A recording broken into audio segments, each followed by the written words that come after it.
Why Disclosure and Apology is Needed by Dr. Lucian Leape, in collaboration with the Institute for Professionalism in Ethical Practice.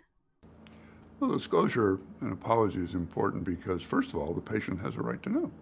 Patients have a right to know whatever's going on, what's happened. And so it starts from an ethical foundation of the patient's right.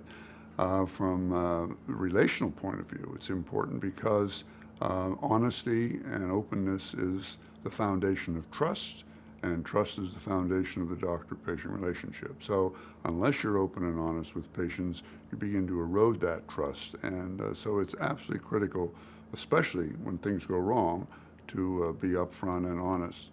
And then I think there's another point, and that is that anytime things aren't quite right when you're ill, you become very anxious.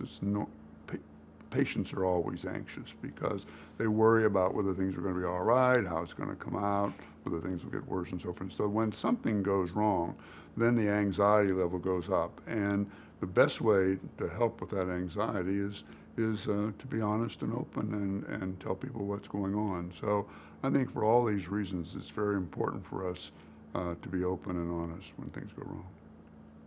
The basic concept in the safety movement is it's not bad people, it's bad systems. And therefore, if something goes wrong, you need to look at the systems. Well, people have had a lot of trouble really understanding what does that mean, but patients began to be heard from. One of the things that we didn't expect when we started working on patient safety was that parents of children who were damaged or lost, or spouses, began to start speaking out.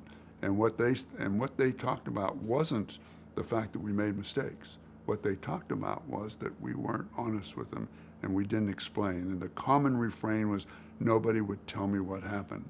So we began to hear loud and clear from patients who had before that never said much. So the patient safety movement, in a sense, empowered patients, and as patients got their voice, what they said was, you're not being honest with us. And so we began to hear from the patients about this.